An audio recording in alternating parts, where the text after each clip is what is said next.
Everyone, it's Emily Fox. Today's video is going to be the last one on our quest to try and find the best drugstore foundations. Basically, I'm doing 10 days of wear tests, testing the drugstore best-selling foundations. I will link down below the playlist if you want to see them all in action, but for all of them, I'm doing the same thing. I'm doing a 10-hour wear test. I'm doing some close-up in natural lighting. You can see the texture of my skin, no filters and everything, so you can really see how the foundation performs, if it controls my oil, if it emphasizes dry patches, all that jazz. So today for the last one, almost dropped it, we are testing the NYX Can't Stop, Won't Stop Full Coverage Foundation. They are saying that this is supposed to be full coverage, waterproof, and that it stays all day. So we're going to be testing it. I have the shade Porcelain, which I think might be the best match for me. They have, out of all of the foundation I've tested, which I'll address in the wrap up at the end, as well as the prices, it's the one with the most shades available. There's 45, so it's pretty crazy. This one might be a smidge light for me right now, but I think I'm in between the two shades that I have, so I might as well go a little light and I'll apply more bronzer. We're good. Okay, so let me zoom you in and let's do half my face. I'm hoping the lighting is going to be okay. It's very early in the morning and the sun is really hitting the window directly, but as always, I'll bring you in front of a window in an hour or two so you can see the texture in natural lighting. So the foundation is definitely on the thick side, as you can see. Let's do half my face. I don't have too much going on right now. I do have some leftover redness from surviving my period. I feel like I'm talking about my period every single time I do those videos. I've been kind of keeping those videos for whenever I'm too tired to do anything else. That kind of explains it. Ooh, it's definitely a bit light for me right now, but we'll make it work.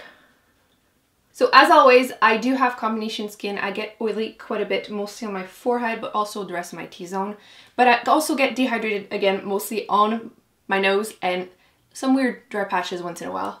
So we're gonna be able to tell if it works on drier skin and oilier skin at the same time.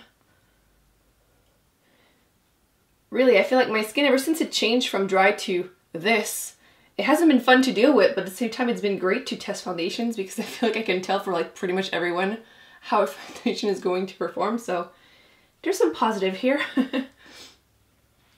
Okay, let me try to reduce it. So this is what it looks like halfway done.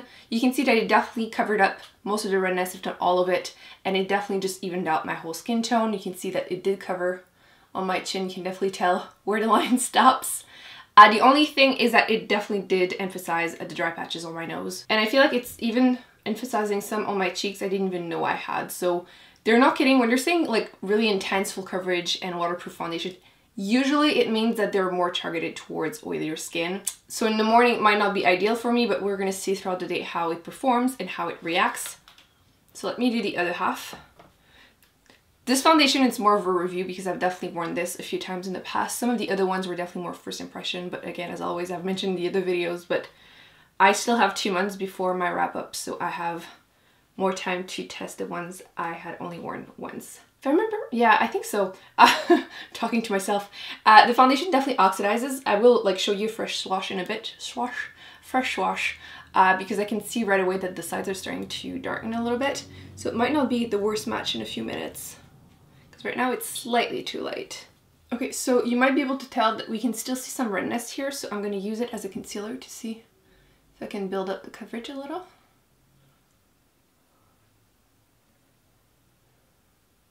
Kind of testing if it's buildable at the same time because I don't necessarily want like ultra full coverage everywhere, right? I prefer to spot conceal, but using the foundation will definitely show if it could be built up if you need the coverage everywhere. I can't help it. I need to like, I didn't even know I had some dryness on my forehead and I have like dry patches and it's really annoying me. I was trying to wait until my skin wasn't dehydrated to test the foundation again to see if it was just me. But no, the foundation definitely is more for someone with really oily skin and like no dry patches. I personally would call it medium to full. I don't feel like it's full coverage. Yes, I did use a sponge, but I did try to like spot conceal and I still feel like I can see some redness, which again, you'll see better in front of window, but the dehydration is real right now. Let's attempt to show you from here.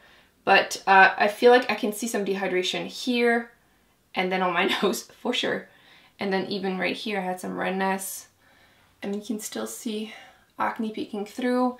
And for some reason, I have like dry patches on my forehead. I didn't even know I had, even in between my brows.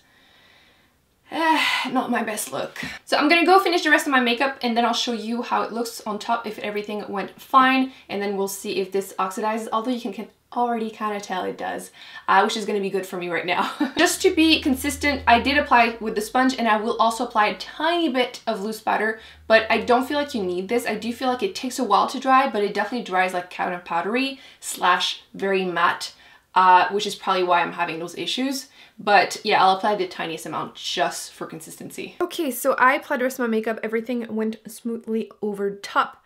But more than ever, my face is feeling like I'm wearing a mask, and it's just so drying. Like, if you've ever tried the Becca Derm Mattifying Primer, you know how like I used to have really oily skin and even that was too much? This is kind of feeling I'm getting, so let's zoom you in. Can you see? I have a dry patch on my cheek, which I didn't even know existed. My nose is as dry as it gets. It's just pretty terrible looking. Even in between my brows, but usually doesn't look like this. And then my chin, which looks eh. Like, honestly, I'm just not feeling it. Like, even if it looked amazing, I would probably not want to wear this often because it is so tight. Like, my skin feels dry and tight. So again, this is something that I don't recommend if you have any dehydration. Honestly, this would be like, if you have oily skin and live somewhere really hot and humid and you want medium coverage foundation, then yeah, otherwise. So we're gonna hope things take a turn for the best after a few hours, and if anything else, I will probably see you in 10 hours. Before I forget, this is how much it oxidizes.